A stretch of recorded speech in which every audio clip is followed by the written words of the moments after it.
Start.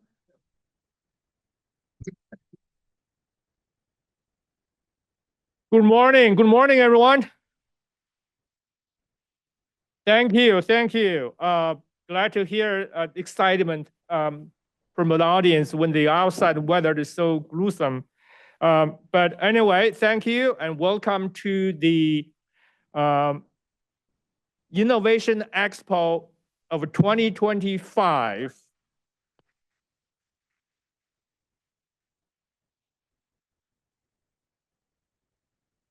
As many of you know, that the Innovation Expo is one of the signature events at Stevens. Each year, our graduating seniors will showcase the culmination of their learning experience over the last 4 years at Stevens. This year is no exception. You will see more than 200 projects performed, carried out, completed by our graduating seniors with the supervision of your faculty advisors and with the support of many staff members. These projects reflect the creativity, ingenuity of our students. They are the culmination of an education that focuses on hands-on learning, project-based problem solving, and multidisciplinary thinking and teamwork. It's a hallmark of Stevens education. Through these projects, our students have demonstrated their ability to use what they learn in the classroom and apply that in solving real-world problems. I hope everyone will enjoy the exhibitions today, and it will start at 11 o'clock. As in the past, we always kick off this Innovation Expo with the Scholl Lecture.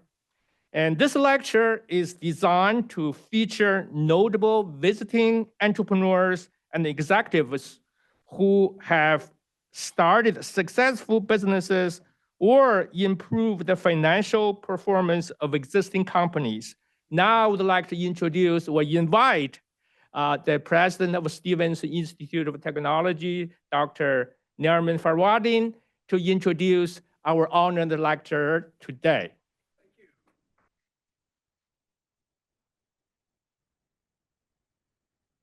Well, good morning, everybody. Thank you very much, Mr. Provost.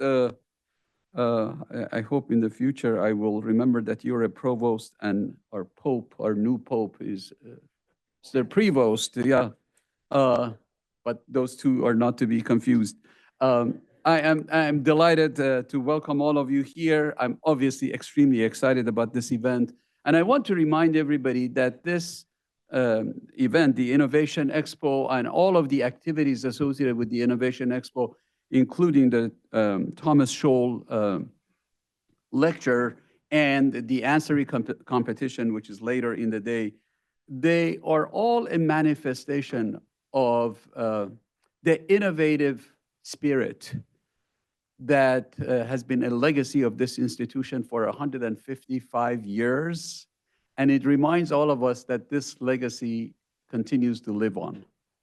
Today, as the provost indicated, you will see more than 200 student projects that represent truly countless hours of creative thinking, technical problem solving, and a tremendous amount of collaboration. These projects range from wearable technologies that prevent drowsy driving, something that I would benefit from, to robots that revolutionize agriculture, to medical devices that could save lives, and many more exciting things. So I would like to invite all of you to spend some time going from poster to poster, from exhibition to exhibition, and look at the product of students' work. The projects that you will encounter are not only academic exercises, they're potentially transformative solutions to some of the serious pressing problems that we have in our world. And these solutions are produced by the next generation of innovators, entrepreneurs, and leaders.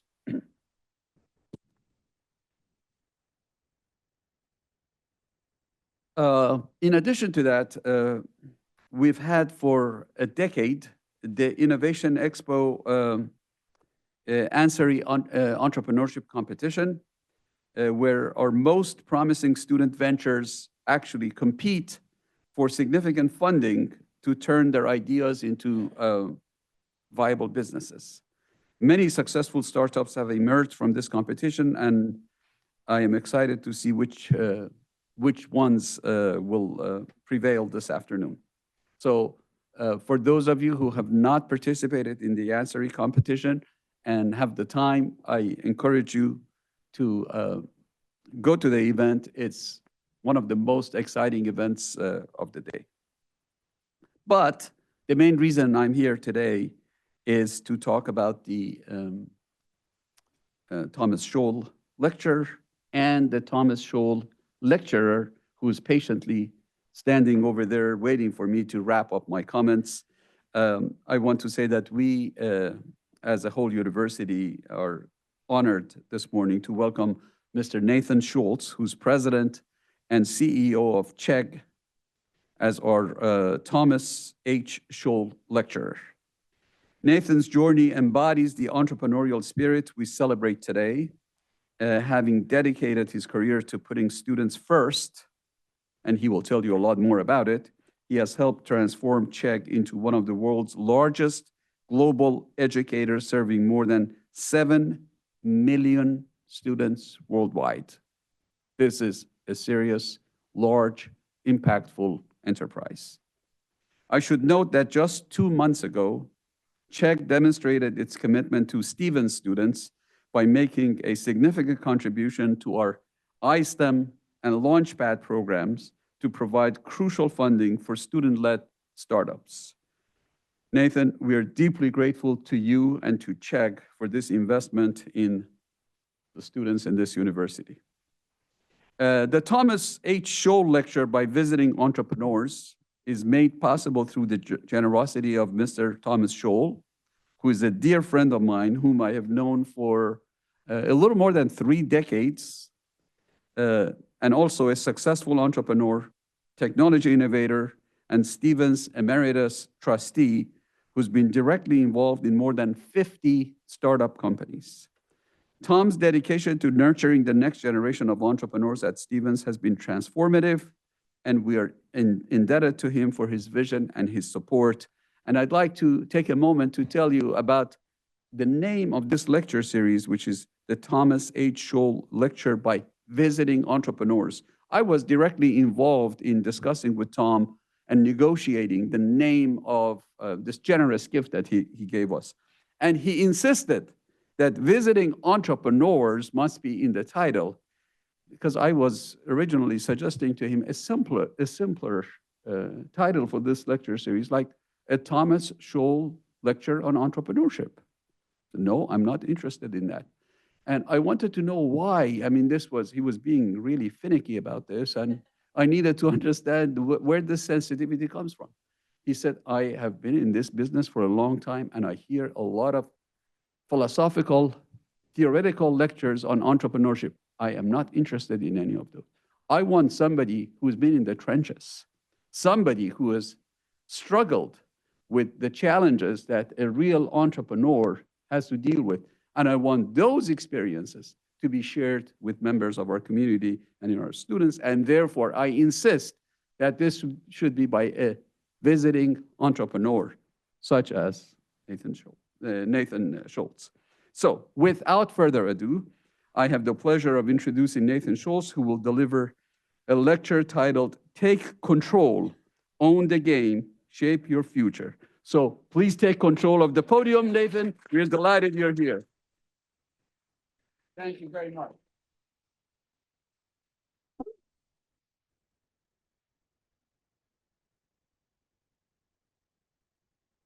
I'm going to go out on a limb here. Most of you aren't students.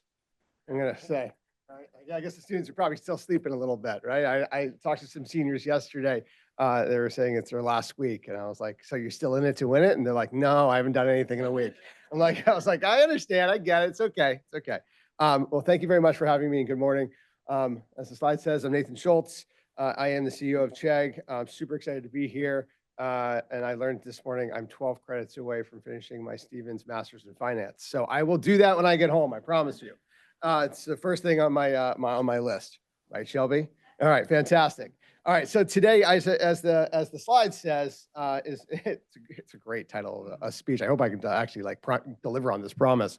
But we're going to talk about leadership. We're going to talk about taking risks. I think about this like owning your own path. And in the company, and when I talk to entrepreneurs, I talk about this concept of a yes mentality a lot, right? And I'll talk about what that actually means. But this whole speech is around this concept of a yes mentality. And there's a lot of power in the word yes, like there's a lot of power in the word thank you. There's a lot of power in the word yes. And so we'll talk a little about that. But I've spent my career really building companies, building restaurants, building companies, and really evolving companies through a lot of uncertainty and a lot of risk. And in doing so, honestly, as you know, in real life, without perfect data, without clarity on what the outcomes are going to be, but just knowing that you kind of got to get through it, you kind of got to do it. And as a result, I've had some really great successes. Also had some tremendous failures. Honestly, those failures actually provided some of the best learnings of my life, and have really kind of made me who I am today. So the talk today, well, it was for students, but not for this room. So hopefully the Zoom, you guys are on it in your bed, nice and cozy and comfortable. But it is for the students. I am a father as well as well, and I've got a 23-year-old son. I've got a 9-year-old son as well. We can talk about that later in that gap. So I have two pieces of practical advice. I hope at the end of all this talk, end of 30 minutes, like you just walk away with 2 pieces of practical advice. I've won for the day. And the first one is, please stop trying to figure out your life, right? You got, dare I say, 50, 60, 70 years left of your life. My son, who's 23, wants a pathway to retirement at 23. And I'm like, please, come on. You got so much more to go. And so let it unfold, right? Let it unfold because it's going to be magical. And then if you can let that pressure off yourself of I don't have to have it figured out, then you can start living in the present. And by being in the present, you're really going to open yourself up to the opportunities that are in front of you. And open up yourself to those opportunities really without hesitation and with what I call this yes mentality. All right, so let's begin. All right, so I'm 9 years old, and my mom says, what do you want to do when you want to grow up? And I said, when I grow up, I want to be a public company CEO. Well, the answer is that, right? Says no one ever, right? No one ever said, oh my God, I want the scrutiny of the FTC and the SEC and Glass Lewis on me. Yeah, I want all that stuff. So no, that was not the path I took, right? It was not what I had set out to do. It is where I am today, and I'm very happy with it. I'm very proud of it. It's not what I thought I was going to do. So what does my path look like?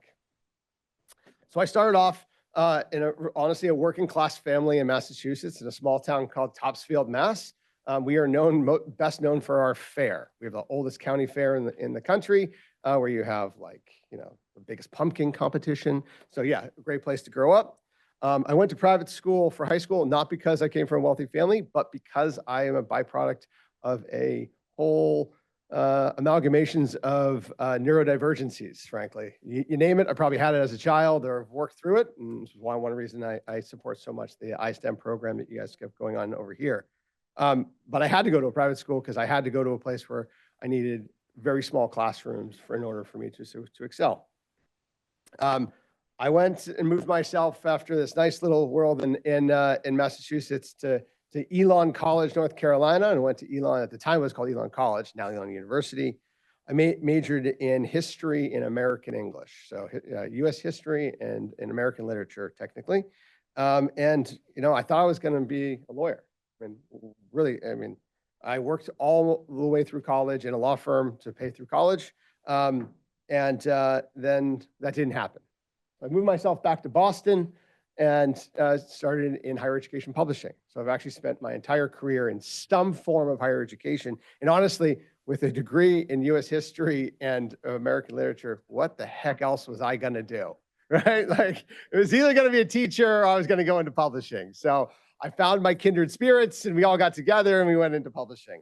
But honestly, it taught me that that was not where like the story was going to end.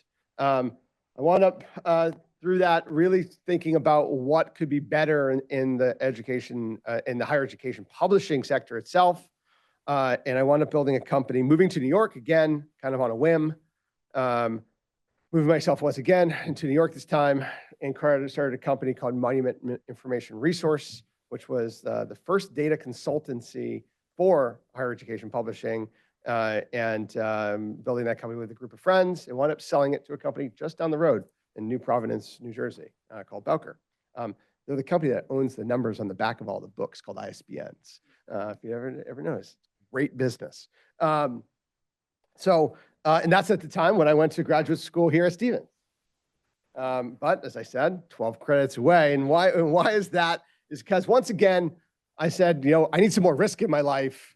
And so over a weekend, I decided, after a phone call from the CEO of a company at the time called Chegg, actually Chegg Post at the time, I moved myself to California, plopped myself down in the Hyatt Regency in Santa Clara for 6 months, and started a job at a company called Chegg. And it became my passion. It became the first time when I got to, pardon me if you don't mind, work with students directly. And really the reason I kind of got into education in the first place was to work with students directly. And it was the first time that I got to see and unlock for students all of the great things that my parents were able to do for me as I was struggling with my learning disabilities, my learning challenges.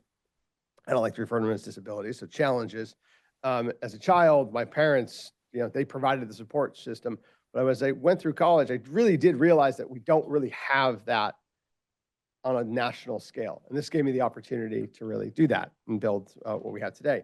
But at the time, obviously, a job wasn't enough. In California, I've opened restaurants. I was proud owner of up to 3 restaurants at one point in my life. I sold all of those, though. We can talk about that a different day. Obviously, I was growing in my career at Chegg. I joined the C-suite. I helped take the company public in 2013. I helped bring the company to its highest point.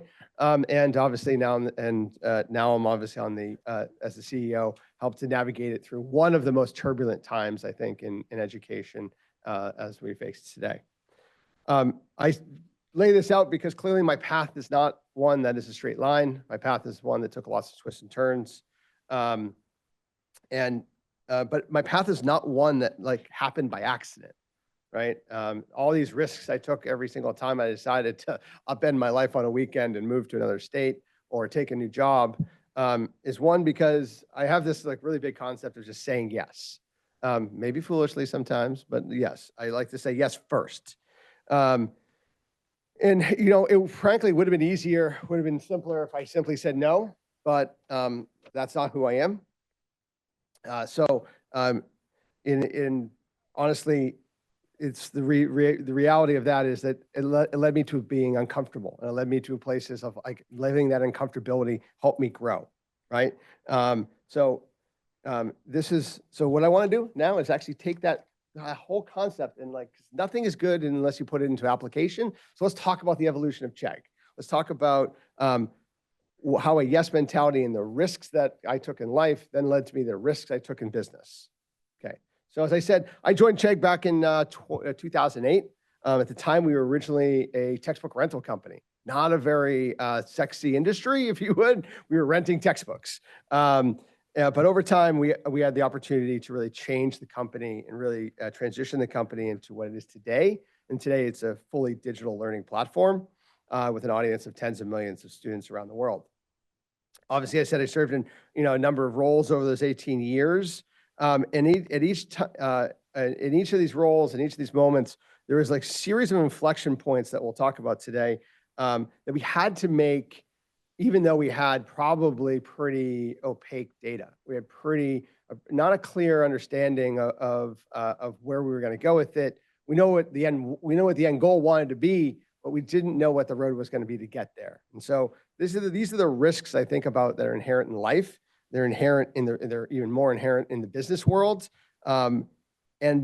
But what I found, and when I found with a group of people that I actually continue to work with today, when you make those decisions on these risks with a yes mentality, you actually just accept that you're going to do it. And then you just deal with the uncertainties, the twists and the turns that come along for the ride, versus them being the obstacles that are presented in front of you. And you have to you think those obstacles are insurmountable. So all the things I'm going to go through today, they were things we had to do. And ultimately, you had to make them work. And so we had to overcome whatever that uncertainty was going to be.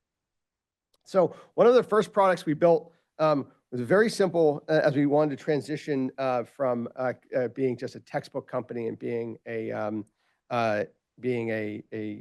honestly, at the time, I think I was more of a warehouse technology company because I had millions of books in a big box in Louisville, Kentucky, to being a digital online learning platform. Was we built a Q&A platform. Right? Very simple concepts. Students ask a question, students would give an answer. It was actually a student-to-student network. It worked and at that time, to be honest with you, there weren't a lot of quality controls in the system. And for an answerer's part in doing their work and answering a question, we gave them something called karma points. Karma points at the time, you could turn in for Amazon dollars. So I want to stop for a second because looking in hindsight, how perverse this was. I was a textbook rental company and my major competition was Amazon. And I was giving students points that they could transfer into money in Amazon. Okay, yeah, all right. We'll talk about that later, but like that's literally what was happening. And so, the platform, honestly, it took off, right? Within just a few years, we went from basically 0 customers to millions of customers, millions of questions coming in. And students really loved this student-to-student concept. Like they felt like this product was for them, by them. And that was like, we walked around in our orange shirts around Santa Clara, California, being like we are the students. It's like we bleed orange. But this platform actually had a ton of issues. I mean, fraud was pretty rampant. And I as a student and you as a student, we could talk to each other and you could ask the question, I could answer it, I could get money and back and forth. And this is a problem. Quality control was not there, right? And we were scaling. Like, I mean, this thing, and karma points, by the way, if there's finance people in the room, it was a massive accrual issue that was going to bankrupt the company. I was literally looking at millions of dollars of karma points on a balance sheet. And I was, poor venture capital strapped kind of company. I needed that money to go actually fund the company, but I couldn't use it because I had already promised it to students who weren't spending it on Amazon fast enough. So our foundation, frankly, was cracking, right? We could literally hear it crack. So we had to change. I call this the napkin moment in the company. Everyone's got it. Most napkin moments are when the inspiration of the company happens. This was more of the desperation point, unfortunately. And what this is literally our answers were written on napkins by students, and they would take a picture of it and upload it. And I was like, oh, this is crap. And as a result, we had a terrible NPS. Our net promoter score was in the 20s. You're really not above 60, frankly, in the 70s. I don't really think you're a great product today. Our SEO, which was at the time the lifeblood of how most online companies got their customers, was non-existent because Google had a whole concept around this EAT principle. Content had to come from experts, had to have authority, and therefore it had to have trust. That was EAT. Well, when you have students answering student data, student questions, doesn't fall into their world. So we had this big problem of we're growing, we're getting more and more questions. We're going to have to actually introduce a risk to our company that we didn't think we were going to have to make. We're going to have to move away from the community. The thing that we thought made us incredibly special, the thing that was incredibly efficient cost model for me, we're going to have to move away from. And we're going to have to do that and move to human subject matter experts, right? And put them in seats, people who are truly trusted and vetted and able to answer this. And so we're going to move away from the number one thing that our company was known for, was a student-to-student network. What a risk. What's interesting is that shift kind of changed everything for us. It was the shift that put the control back into our hands. Our quality shot up. We were able to scale even more questions. I mean, we're in operation at this point of just a couple hundred people, and we're dealing with multiple millions of questions every semester. And it really drove customers. SEO took off. But in order to make this shift happen, and really not really knowing it the day we said we got to go make this shift, we're going to have to shift from community to subject matter experts. We're going to have to move from a variable cost model to a fixed cost model. And oh yeah, I don't have money at the time. We're going to have to move from a small team in the US and a very small team in India to now building 2 offices in India, bringing in 2,000 subject matter experts, and also having a external network of 350,000 subject matter experts answering questions every single day. And by the way, I got to do that living 8,000 miles away. So the risks, honestly, were huge, but it paid off. And when I look back on that, I say, okay, this was A, the single most important decision for Chegg, and 2, it was the riskiest decision, but it was a decision that really set us up to understand what growth could be for our business and gave us courage for what growth could be in the company overall as we continue to grow. But obviously the story doesn't end there. It was the summer, get a little ahead of myself. It was the summer of 2000. We clearly had been on a growth path. At this time, it was already a public company. We delivered, I think it was 23 quarters of consistent beat and raise. So anyone who tracks that, you can imagine what pressure that put on the company. Oh yeah, we were dealing with 2 major forces that were happening in the summer or in the spring of 2000. Does anyone know what those forces were? Anyone got a guess? Anyone, come on. No, it wasn't. Sorry, it wasn't 2020. Not 2000, I said 2000, didn't I? Yeah, you were right, but I was wrong. You were right, I was wrong. So 2020. Anyone know what those forces were? What, COVID's certainly one of them. Know what the second one was? I'll tell that. Second, so first one, obviously COVID. Schools were shutting their doors in March. They weren't going to open them in August. I was an education company dependent on kids going to school, and GPT-3 had started to really gain some traction. Not ChatGPT yet, but GPT-3. Now we were a big customer of GPT-2, but if you remember GPT-2 and GPT-3, the delta there was astronomical. I mean, it was a functional shift up in what this technology could do. For the first time, we were looking at the most advanced language model we had ever seen, and it was actually producing, almost in an incomprehensible manner, human-like content. But we were successful. I mean, like really successful, right? And that, honestly, that success kind of crept in and gave us a little bit of feeling of invincibility.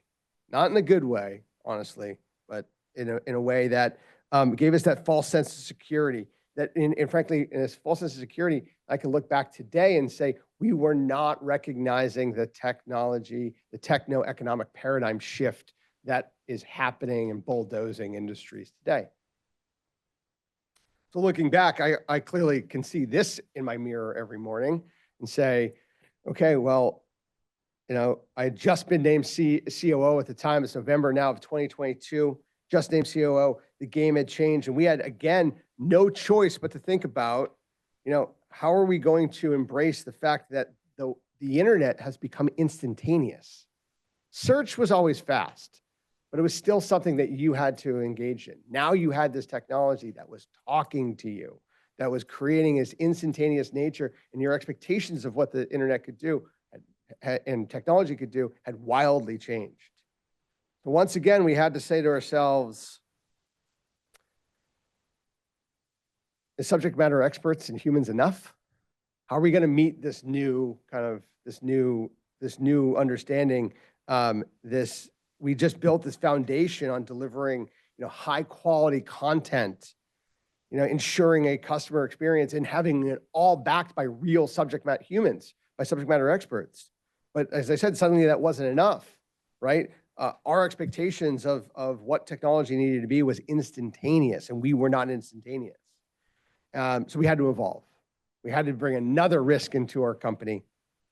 We had to bring another point of saying, can we do this again? Can we meet the challenges? But can we do that in a way where, we don't lose what made us unique? I mean, we are a paid subscription nonetheless, right? And this thing was free. So we had to do it, and we had to do it again with this concept of a yes mentality because we had no other choice. So we leaned in. We leaned in pretty hard. We integrated AI to start generating content and deliver this chat-like experience.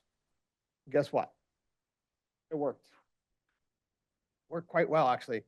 I know the colors may be a little bit different on mine, but the questions in our platform took off yet again.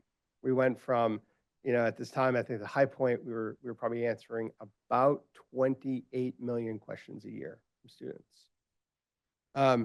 So quality soared, question volume soared, actually quality improved.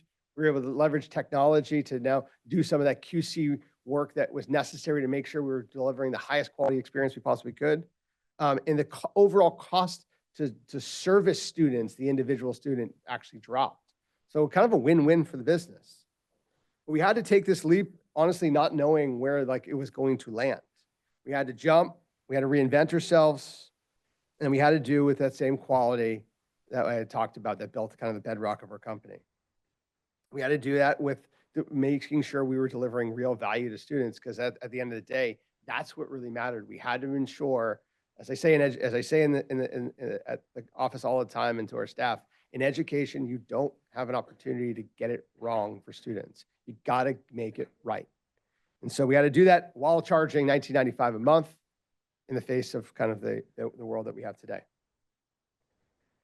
In 24, I got the honor, actually last week was my 1-year anniversary as being CEO, but my 18th anniversary of being at the company, because it took me a long time to get there, huh?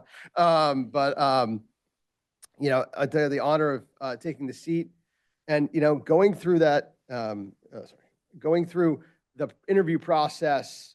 I talked to a lot of people inside and outside the company. It was funny. They kept saying, you really have no idea what's about to come when you take this job. I was like, oh, come on, I got this. I've been COO. Come on, what's different? I do all the work for that guy in the office anyways, right? As a COO, you gotta do. You're the magician behind the curtain while the CEO is out there on Squawk Box and all those things. Thank God I never have to go on that. Oh boy, they were right. They were absolutely right. So not only was I facing employees in a whole different way, but our business started to decline. And that's the reality of where we are in this environment, right? With the fact that you've got a major technology shift happening that can service students in a way that we service them as well, but it's for free. And so for the first time in a long time, our paying customers started to drop. And the reality is I had, with the help of many others, built a company that was going for $1 billion in revenue. When I a few years when I was probably as a COO, the company was about $780 million in total revenue. But suddenly that vision was slipping away, and we knew that we had to find our floor. We had to find what normal was going to be. But we had built this infrastructure that we could no longer support. And so really what I realized is that as a CEO, the next decision was going to be the hardest decision, the hardest risk I was going to ever have to take in business. That was the day I had to lay off 30% of the company. Not something that people talk a lot about, and it's probably the hardest thing you're ever going to have to do. But I really had to realize that being the CEO and really being in this job, the leader unfortunately has to make the tough calls that really, really hurt. Letting people go that I respect and care about has absolutely been the hardest part of this job, and will always be. It's not about the roles or titles. I mean, these are real people with families, lives. It's kind of stuff that weighs on you. But it also did teach me that these hard moments is where leadership really, really shows up, right? And again, I unfortunately had to made this decision with that yes mentality. Not that I embraced it, because it kind of sucks, but it's real. And it actually taught me more about leading with honesty and empathy and heart than anything else I've ever done in my life. What's interesting though, is in this moment where the business does struggle a little bit, we are producing more innovation than ever. Frankly, I've probably shipped more product this year than I shipped all of 23 and 24 combined. We're also in a moment where higher education is at a pretty interesting crossroads. We talked about this today, but it's a pretty interesting crossroads where we're at today. And frankly, I think we can look up in 5 years and probably not see a third of the institutions in the US being around if things don't change. But it's a moment that we're going to embrace. It's a moment that we're going to continue to say yes to, even though it's a turbulent environment around me. But I guess as the saying goes, no one says it was going to be easy. So I guess that's why they call it work. For the students out there, life's path is really going to be a straight line for you. It twists, turns, doubles backs, does all these fun things.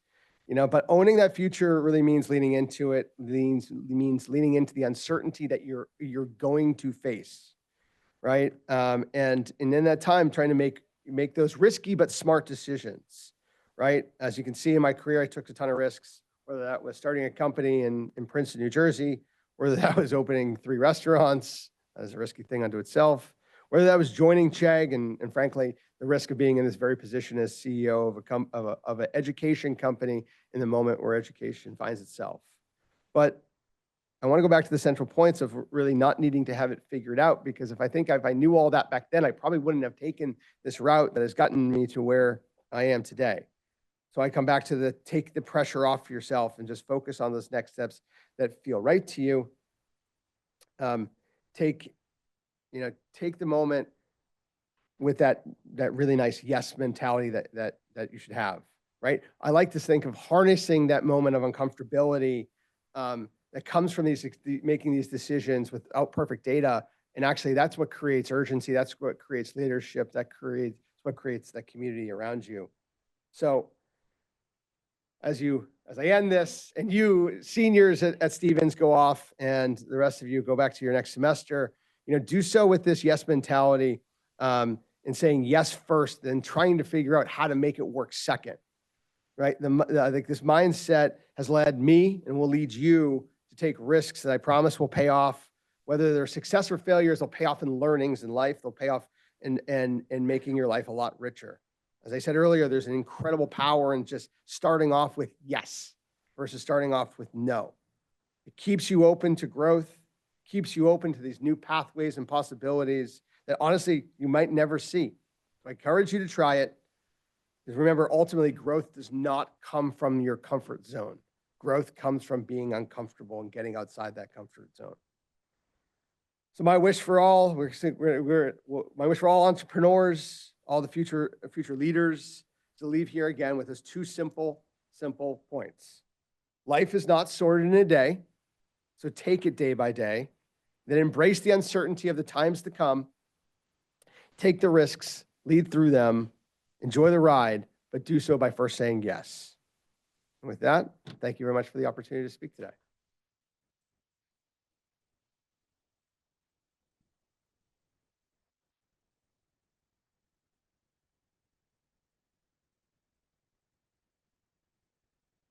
Q&A, it's my favorite part, actually.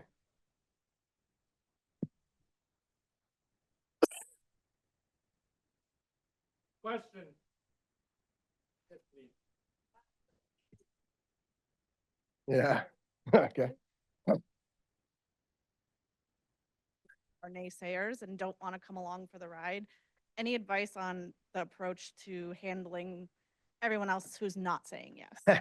Yes, so I got this question yesterday as well. So a similar question. It was around, we're talking about sales, actually. I'm gonna relate it back to that. And they were talking about, like, how do you deal with the no? And the advice I gave them yesterday, these amazing students who are going to go on their first, like their first real sales call, and they're like, what happens if they say no? And I said, are you going to die from it?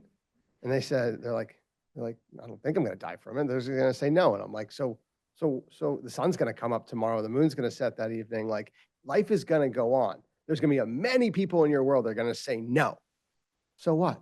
Every single time a no happens, it just gets easier to accept and easier to move on and faster to move on. And so they were like, it felt, I could see them in their eyes of this weight being a little bit lifted of like very much, and the answer could maybe no, but you're gonna live through it and you're gonna get through it. So yeah, there are people, they're always gonna be the negative sorters in this world. I just tend to say, that's nice, that's your belief.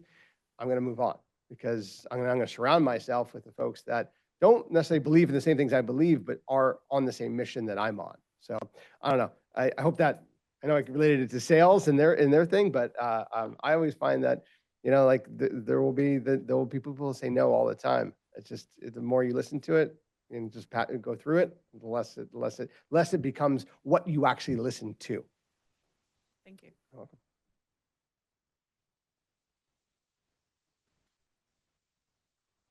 Other questions? Got real quiet all of a sudden.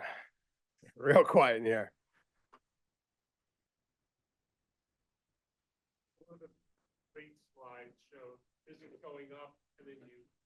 Yeah.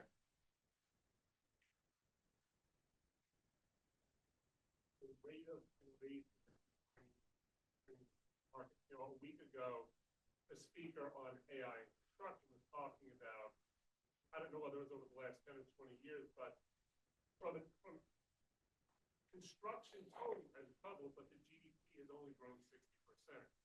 So more innovation than can be measured right now in business results. Can you talk about that? How do you maintain an investment forward attitude? Yeah. In a place where you can't see how to harness those returns? Yeah, that's a great question. And for me, it's in the lens of I've got to find a bottom, right? And what I know is that the path that Chegg needs to be on and the vision for what we have today is to transition ourselves from being a very transactional product to one that's very relationship based, one that wants to be with a student 16 weeks of the semester, one that wants to blend functional support with academic support, because I truly believe that most academic problems don't start off as academic problems. They actually start off as functional problems. The fact that you cram for an exam tells me there's a functional problem in your learning, in your learning design as a student. And so we don't have that product, or we didn't have that product 12 months ago. And so I really honestly, in those moments when we see the business not be on that steady growth path, you have to double down on an investment because it's the only way out, right? And I've got a great friend and mentor who's a ex-commander in the Navy SEALs, and he teaches me a lot, like the only path is forward. So you just got to keep going forward. And so I think making those investments actually are pretty easy. You know, measuring them, I know that a third of my investments are going to end up on the cutting floor and are not going to return results. And so let's just put enough in that portfolio, put enough in that R&D bucket to do that. But let's also do that in a way where we are reducing our cycles. And that's really what AI has given us right now, is the ability to move faster to it's not going to work or it is going to work. And so in a world, even 3 years ago, it took me 3 months to get out working prototypes where I could actually sit down with students and say, like, do you like this? Do you not like this? What is it solving your job to be done? I'm in 3 weeks now, right? And so that has just allowed us to move that much faster, which is why we're producing more products and where we're getting more, getting just more products out in front of students. What's interesting is that cycle is contagious. And so like this is a concept of speed as a habit. And once you start realizing you don't need the perfect data, you don't need the designs to be amazing and absolutely picture perfect, and the colors don't have to be exactly right, and like it will still work. My product team's like, oh my God, this is like fun again. Like I don't have to build these Taj Mahal things. I can build just this thing and ship it. So we realize that from an investment standpoint, some stuff we're building right now will not make any money. But we're also, you know, for every batter that's getting up to the plate, we're also hitting some big home runs right now. And so like, that's just kind of keeping us going and saying, let's continue to invest in innovation. Let's continue to invest in building a really great product.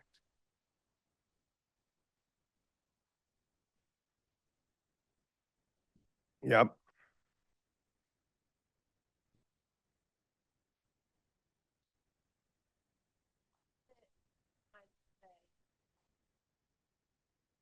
I'm not talking about you. No. I may be there one day. I don't know.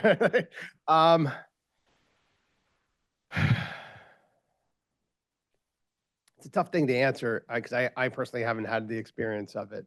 There was a question yesterday around somewhat similar to this around like how do you even start an idea in a business, and it really comes. So I'm going to try to answer this in this way, which is for me it comes to, is your product still of value in the market, right? And for us it's education, and for us it's students. And there was a point, particularly I would say in call it like August of let's say probably June of 2024 when Google launched AI overviews. Remember, we used to use Google as a search engine. Now we just use Gemini, right? So like, and all third-party sites used to show up on top, and now all of a sudden there's this explanation on top of things. And there's plenty of studies that are out there. 50% of my traffic went away in a day, right? I generate 200 million traffic views a month or something like that, like gone in a day, 50%. And so like, it could have been a moment in there. I was like, what do we do now, people? But we went back to the market and we did a lot of research around like, what is the value of our product today? And we actually want to redeveloping our customer personas. And we found out that there is we broke students into 3 categories. And we realized that there's 2 categories where students have these high-end goals. I want a better grade. I want to be truly knowledgeable, right? And those aren't necessarily independent of each other, but even like I can get a grade doesn't mean I want to be knowledgeable, but you understand what I'm saying. And then there's a 3rd category, which is like, I just want to get by. That was the goal. And we said, like, we are not going to serve them anymore. It was actually one of the, similar to this last question, it was one of these really refreshing kind of 300-pound gorilla off our back moment, because we were trying to build a platform for everybody, all 19.1 students in the current US market. And I realized actually, I'm actually only building for about 10 million students anymore. And I can actually, I can change the way my product works, because those that have a goal want to give me information about their goal. And before, if I put a survey up or an intake form in front of, asking you what college you go to, what's your major, what your job is, what your goal of your job is, those people who just wanted to get by would leave. And I was like, oh my God, they're leaving. And so it actually was a really refreshing moment. So I know I'm not getting to the heart of your question, but in these crisis moments of our company, we actually learned that our product was more relevant than ever before, but just for a smaller audience. So, and where we're at now in our this inflection point, this risky point for us is actually finding what our normal size should be.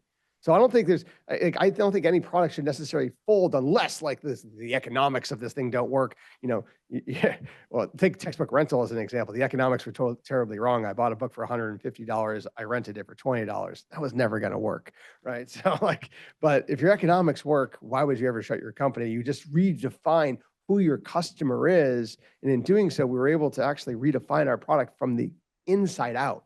And now kids are using it in this insanely relationship way. The agentic stack that we've built is producing more content that's more personalized to students than ever before. And the efficacy results we're getting are better than we've ever gotten before, because we stopped just trying to serve the middle.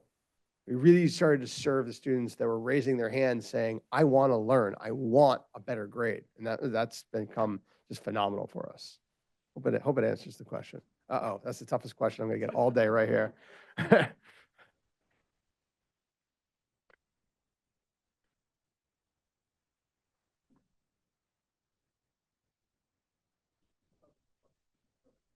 Okay. In part, the question that was just asked, but my interpretation of when you say yes.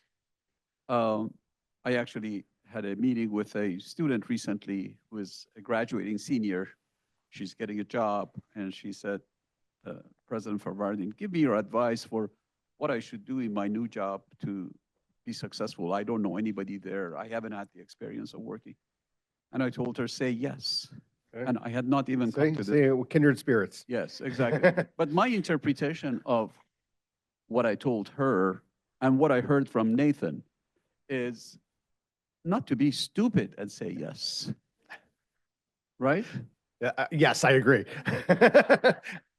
So in life, you're confronted with situations, presumably opportunities and challenges. And some of them are an obvious yes.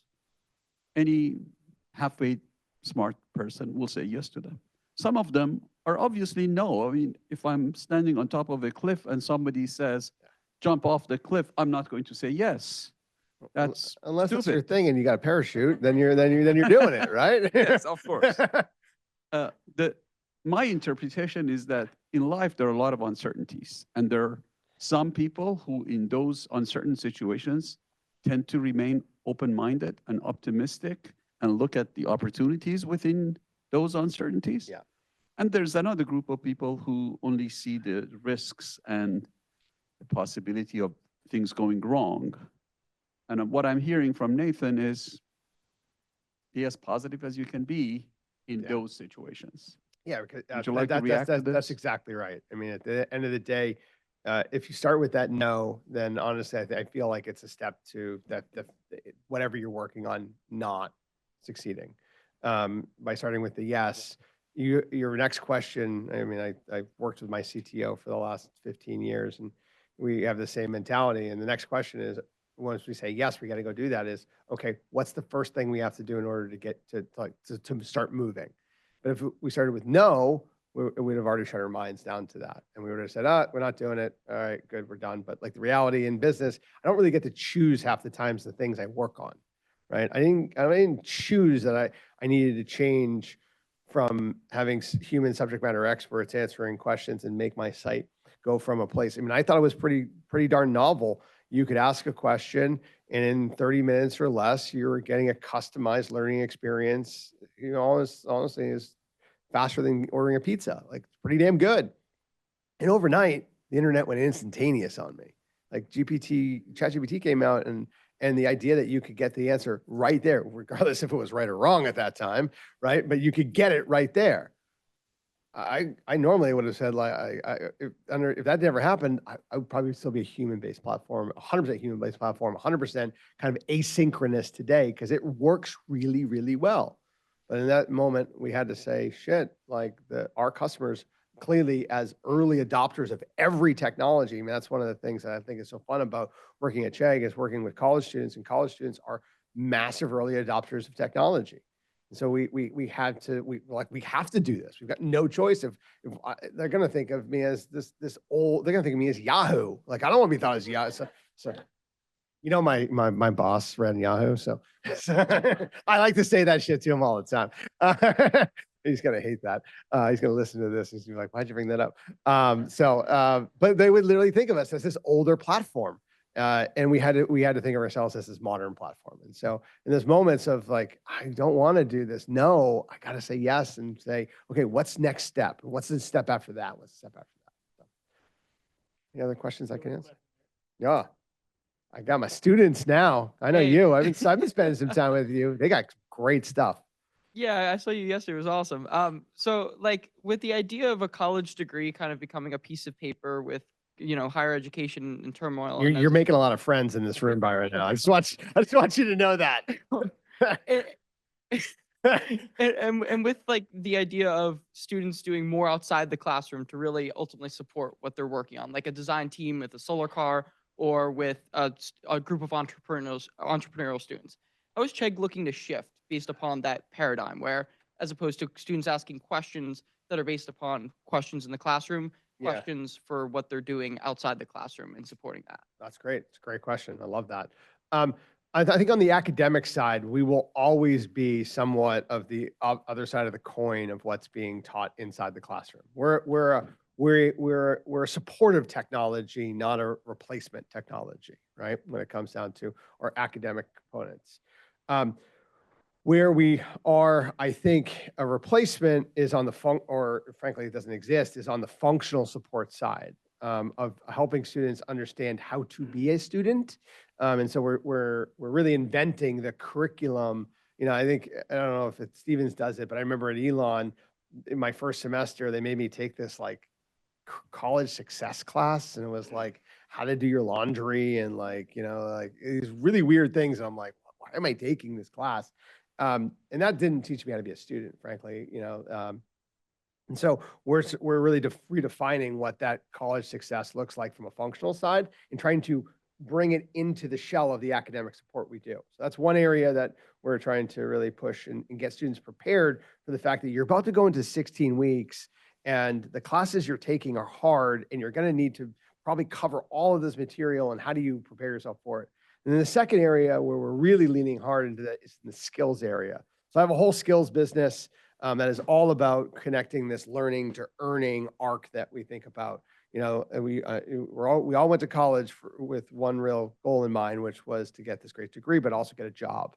And that is increasingly harder for college students because that entry level job, if you look at the job applications, say the job descriptions, the bottom where it says college degree, and right below it says 1 to 3 years experience.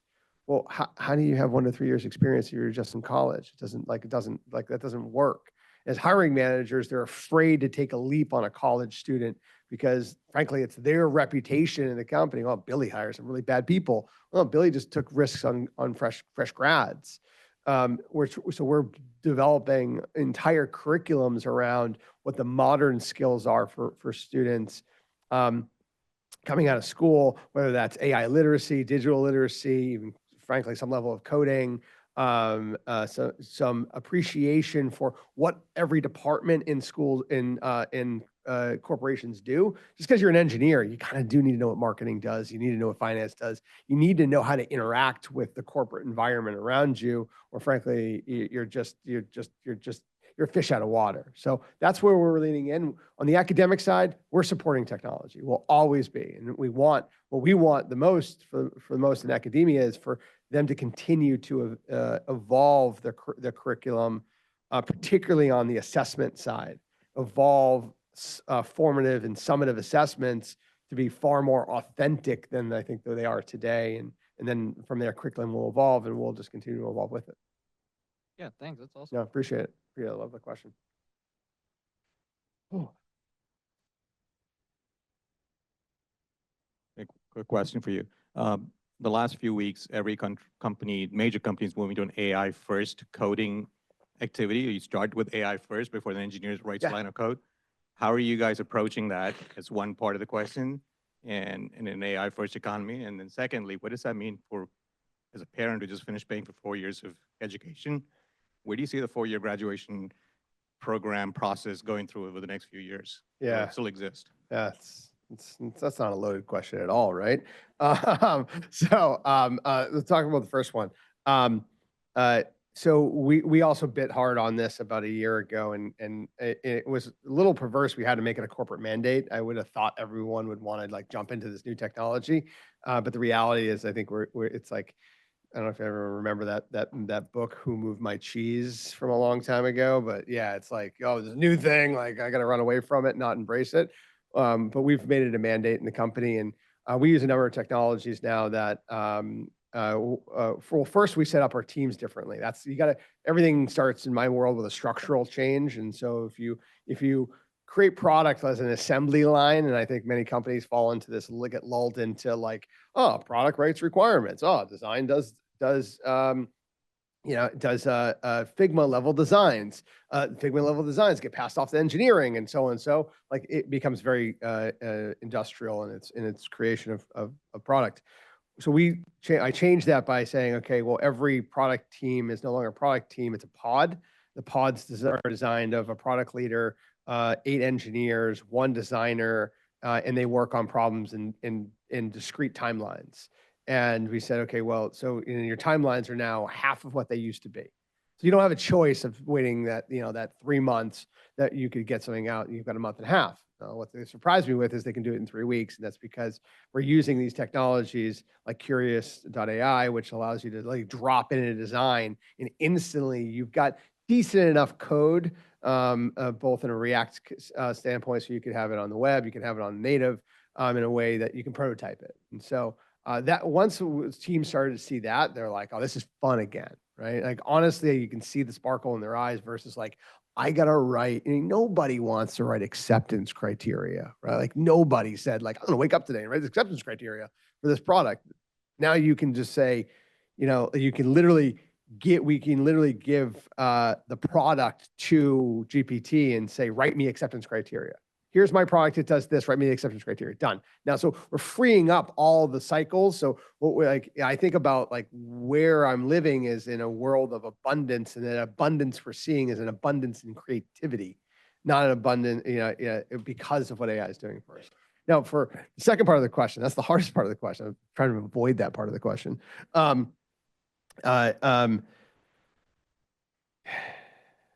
I think companies, this is a problem that companies need to embrace. What I've seen in the hiring is, as a result of AI, a lot of the hiring has moved up the ladder to wanting more senior director, people that have appreciation for architecture, people that have an appreciation for how systems work together. I think companies have to embrace the fact that if you don't embrace young talent, we'll never get those skills. And so what we're looking, we built at Chegg, particularly in my operation in India, where we've got, I've got about 350 engineers. We've built an apprenticeship program there, right? And we're bringing in what they refer to as freshers out of school, and we're bringing them into the environment so they can get enough practice, get enough experience where they can have that appreciation for the systems. And so I think as all companies, we've got to move to a model where it's less of like, okay, we're just going to bring in fresh college grads, plop them in a chair, and like start to code, into a model where like they're going to get an appreciation for what they're really trying to do and gain the skills that will allow them to gain in their career. But the college grads are going to have there's a moment in transition, right? This is like kind of that messy middle point where you see companies talking about the improvements they're making and percentages of code being produced by AI, and they've got the influences of Wall Street as well on top of them. And I think if we look at that, I mean, what does Wall Street want? Free cash flow and EBITDA. Hiring people sometimes has the negative effect on that, and so I think there's going to be a normalizing moment. We're not in that normalizing moment, and I think the grads of today, unfortunately, are kind of facing that. That's the reality. Last question. No pressure. Good morning. Thank you so much for a wonderful talk. Really resonated with many of us in the room. I wanted to ask you, and I'm a vice president here at Stevens. I wanted to ask you, given the rapid state of technological advancement, as well as the changing perceptions and attitude about the value of a college degree, what advice do you have for a place like Stevens as we look to thrive, continue to thrive in this environment? Yeah. First off, I think this college, this university is absolutely unique in the sense that you're, as I've looked on the internet, and as much as I can tell and from the conversations, your graduation rate, and most importantly, the rate of which your students get jobs far surpasses the industry norm. And we were talking about this earlier, actually. Like, the schools that have the biggest thing to worry about are the ones that are living in a world where they have 50% graduation rate and don't even track their students into jobs. That said, I still think there's always room for improvement.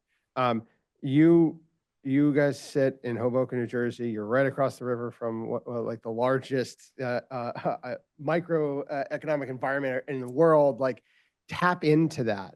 Understand what the employers that your students are going to at a deeply intimate level. What do they need, right? Even like, I think the smartest colleges are the ones that look to the industries where their graduates are going. Sit down with those hiring, with the HR departments, with the departments where you're putting your grads into, and ask the question, what do you need in future grads? Then ask yourself, okay, we got all this list of all what these people need. Does our curriculum teach it, right? And the more that I think colleges align their curriculum with the jobs that their graduates are going to get, the better those colleges are going to have at meeting the needs of the student, and frankly, at the end of the day, the needs of the parents who are deciding, I'm going to write an $85,000 check a year, right? And at the end of the day, as a parent of a 23-year-old, clearly paying for that tuition, but for the 9-year-old, I'm wondering, like, am I going to be paying $85,000, or am I going to think, Ezekiel, let's go start a small business together, right? Because we can do it together. So I think the more that schools can align with industry, the better it off is for the school, the reputation of the school, as well as the students that go to that school. Thank you very much, everyone.